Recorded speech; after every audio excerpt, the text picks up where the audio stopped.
그러면 사실은 우리에게 필요한 건요, 문제가 없는 게 아니라 어떤 것도 문제가 되지 않는 답이 있으면 되는 것입니다.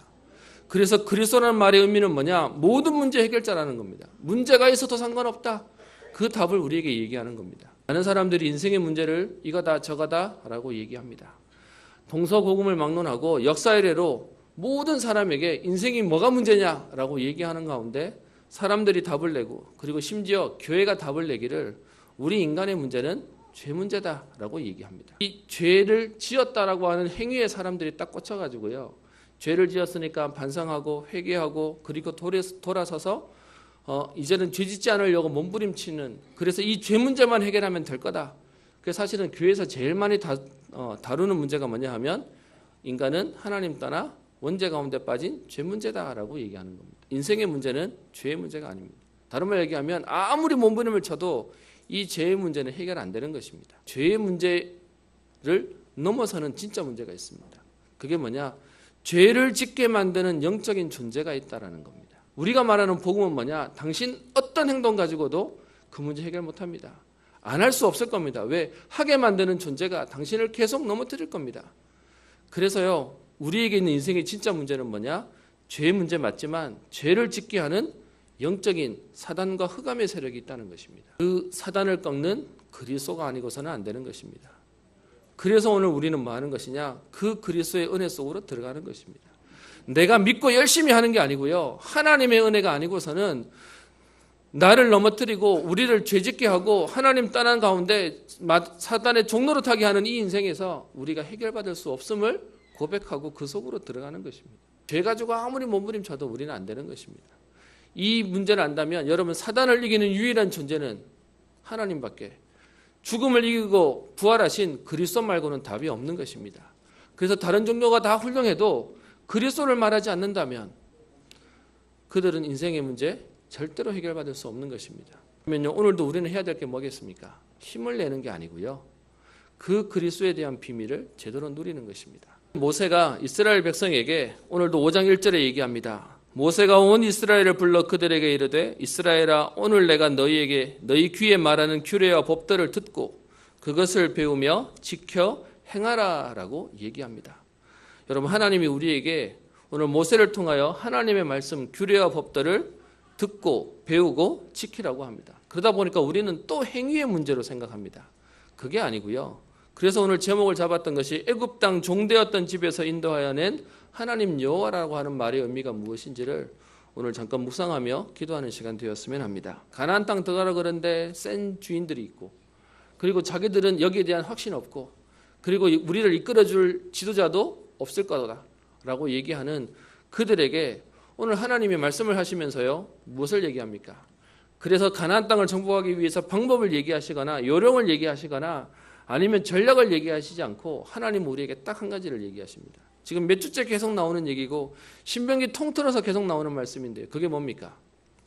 5장 1절에 얘기하는 오늘 내가 너희의 귀에 말하는 규례와 법들을 듣고 그것을 배우며 지켜 행하라 라고 얘기하고 있습니다.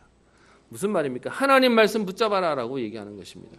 하나님의 언약을 기억해라 라고 얘기하는 겁니다. 우리의 행동의 문제가 아닌 하나님의 약속 안에 있어야 된다라고 얘기하는 겁니다. 그러면서 우리에게 무엇을 부탁합니까? 아까 말씀드린 것처럼 우리에게 뭔가를 해라 라고 말하지 않고요, 뭔가를 우리에게 행동을 하라고 말하지 않고 오늘도 시작하기 전에 뭐부터 확인시키냐? 하나님의 말씀, 언약부터 확인시키는 것입니다. 신앙생활은 어려운 게 아니에요. 성경에 있는 많은 내용을 알고 외우고 공부해야 되는 게 아니라 계속 시대마다 반복되어지는 것이 뭐냐? 하나님으로 충분하다. 그 하나님 안에 있으면 하나님께서 우리 인생을 책임지신다라고 얘기하는 겁니다. 오늘도 말씀 가운데 애굽 땅 종되었던 집에서 인도하여 낸 내 하나님께서 우리의 남은 인생과 미래를 하나님이 정확하게 축복하시겠다라고 얘기하는 겁니다. 하나님 우리에게 두 계명을 주셨다. 첫 번째 계명은 하나님 사랑해라. 두 번째 계명은요, 이웃을 사랑해라. 그 두 가지 얘기하는 겁니다. 그래서 십계명을 통해서 우리에게 하시는 하나님 말씀은 그 하나님 안에 있으면 우리에게 완전한 응답을 주실 것이다. 두 번째는요, 내 이웃을 내 몸과 같이 사랑하고 그들을 살려라. 여러분 무슨 말입니까? 지금도 인간의 문제가 뭔지 몰라서 내가 몸부림치면 행동으로 뭔가를 바꾸면 될 거라고 생각하는 사람들이요, 열심히 하고 어떻게 해요? 그 속에서 헤매고 있는 겁니다. 헤맨 만큼 열심히 한 만큼 그 속에서요 낙담하고 지쳐 있습니다. 그 어떤 것보다 중요한 건 하나님의 말씀이 전달되는 것입니다. 여러분 오늘 이쪽 현수막을 보시면 저에게서 하는 우리 여러분 성경학교 스케줄들을 붙여놨습니다. 붙여놓은 이유는 뭐냐? 우리 후대를 가르치는 중요한 시간표입니다. 그래서 여러분에게 부탁을 드립니다. 정말로 이 여러분 우리 스케줄을 통해서요 우리 렘넌트들의 가슴에 복음의 답이 나도록요. 오늘 얘기하는 이 언약이 우리 부모님의 옛날 언약이 아니라 나의 주 나의 하나님으로 고백되어질 수 있는 시간표 될 수 있도록 기도해 주시기를 바랍니다. 하나님이 우리에게 주신 십계명은 우리를 평가하려고 주신 하나님 말씀이 아니고요. 이 하나님 말씀 속에 있으면 우리를 살리시겠다라고 하는 겁니다. 하나님이 우리에게 주시는 이 말씀을 통해서 우리에게 어떻게 해요? 이 속에 있는 우리를 영원히 복받도록요.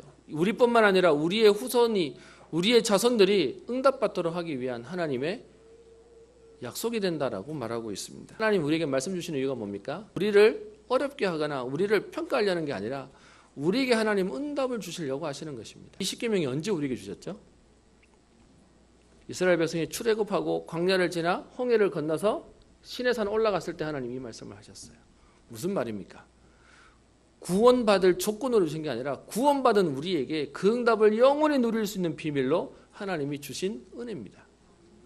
그러면 여러분 이 말씀이 나를 살리는 겁니다. 신앙생활은요 막 애쓰는 게 아니라 이 복음이 나로 하여금 살게 하는 겁니다. 이 복음이 내가 살겠으니까 그 속에 가는 겁니다.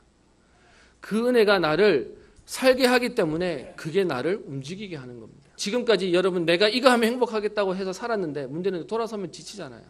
돌아서면 어렵잖아요. 여러분 그런 사람 특징이 뭐냐? 생명 못 걸어요. 근데 신기한 건 이 복음 속에 들어오는 사람 뭘 할 수 있느냐 하면 생명을 걸어요. 여러분 그게 복음의 비밀입니다. 저는 여러분들이 이 은혜를 누리시고요. 여러분의 후대들이 생명은 제자들과 응답들이 일어나는 전도자의 명문 가문의 축복이 있기를 주의 이름으로 축원합니다.